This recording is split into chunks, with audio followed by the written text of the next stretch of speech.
Not a great week for crypto either, we should say.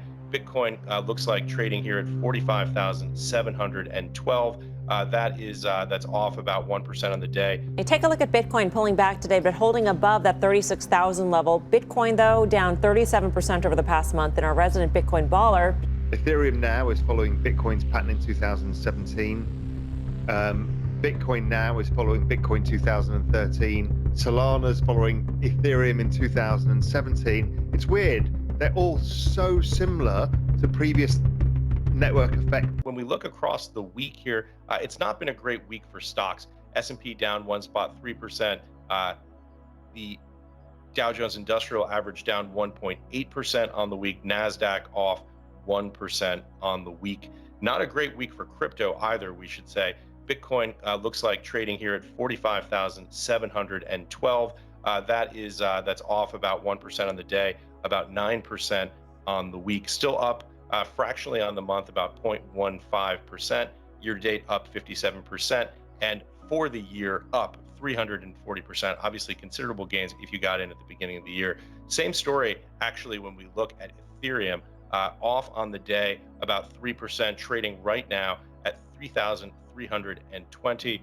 Week to date, not a good week, off 15%. 1 month, Ethereum up 5%. Year to date, up 350%. 1 year, 12-month trailing, up 805%. These are all indicators of just how volatile these markets are. I can hear Raoul laughing in the background at those statistics. Raoul, welcome back. It's a pleasure to be here with you again. Always good to be back. Friday with Ash, it's always fun. So Raoul, what do you make of that? Well, I was just laughing at how with the serious face can you talk about, asset prices like the S&P up 42%, whatever it is, and then suddenly like Ethereum up 800 and whatever percent. I mean, it's unbelievable. But it's, looking at those crypto markets, they're volatile as we know. For me, they've all been following pretty much the pattern since that I've been looking at, which is that Ethereum now is following Bitcoin's pattern in 2017. Bitcoin now is following Bitcoin 2013. Solana's following Ethereum in 2017. It's weird. They're all so similar to previous network effect phases. Yeah. They're just in different phases. And these kind of corrections are pretty normal. I still think it's all to play for the end of the year. I think we'll see a huge run up in this stuff. Yeah, it's following the same curve as you suggest. Obviously, this is a thesis that you came out with in the exponential age, mapping out the rate of growth of wallet addresses compared to price. The correlation seems to be holding broadly across the board here. Yeah, I mean, I was even expecting that we should see Ethereum having this kind of 20% correction. It should be a few days and then should rally again, because that's pretty much what Bitcoin did in 2017 after it had its corrective phase, got near the high, kind of failed at the high, and then rocketed higher. So it's it all rhymes a lot. And, once you put it in that perspective, everyone can just relax. All right, Rob, before people yell at us, before we get into crypto, let's talk a little bit about what's happening in capital markets. Obviously, a 7-month-long rally here going on in U.S. equities, a central bank that keeps threatening to pull away the punch bowl. I know we have a lot to talk about with crypto, but let's scratch the macro itch. What are you thinking when you look at that? I've been saying the same thing for 2 months, 3 months now on Daily Briefing, is the US economy is slowing. The Fed is going to taper potentially into a slowdown, and they will pivot. This is, myself, David Rosenberg, Jim Bianco, I think Darius Dale. There's a whole bunch of us saying the same thing. It would be weird to tighten. I think the rate of growth of balance sheet will go to zero as they kind of slow down, and then they will have to expand the balance sheet.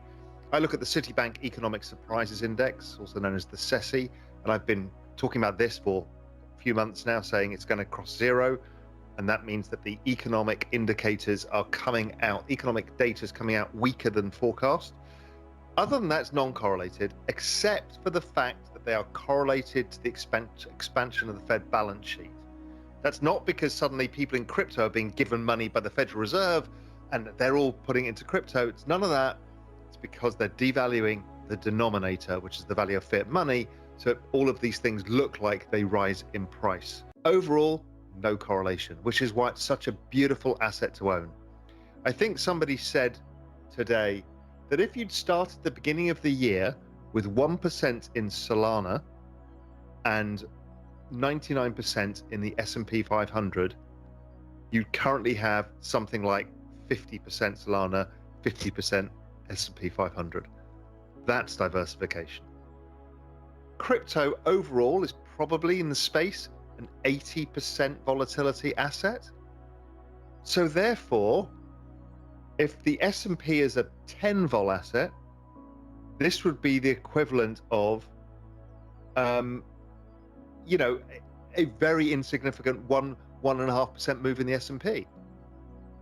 And you wouldn't be going, oh my God, what happened to the S&P after 1.5%? I'm looking at the banks index is down 1.2% today. We're not going, well, what happened?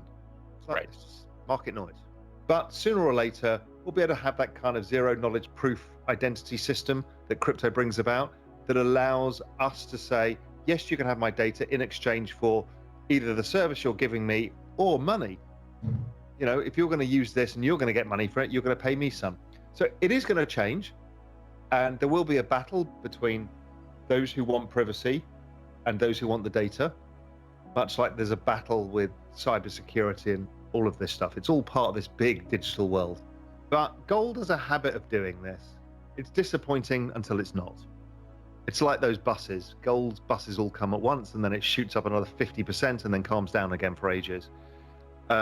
And, you know, I think of gold as like the inverse of the central bank balance sheets. If we're saying that the rate of change of balance sheet is slowing down right now, gold shouldn't be doing a lot. If stimulus comes back, we'll see gold go, silver go. So it's a patience game. Gold, I think, you know, you're better off at looking at gold in a kind of 1 year mark terms than a daily, weekly term. So if you to look at gold on an annual basis, it kind of makes sense. It's a longer term instrument, and I think we force a short term narrative on it. You know, inflation, gold should go up. Oh, the inflation number came out, gold should go down. None of that is true. Give it its time and it works perfectly. Yeah. So Raoul, as we come to the end of this conversation, the end of the week, final thoughts, how would you frame what's happening? I know you've said there's not a whole lot happening, but you have some broader thoughts about what are happening in markets on the digital side, asset side, as well as on the macro side. Generally speaking, the last quarter of the year is when all the buses, everybody's job is to be on the lookout for those buses. Because A, you don't want to be run over by the bus, and you want to catch the right bus. That's the entire investing game in one go. My bet is that the crypto bus is a rocket ship and not a bus.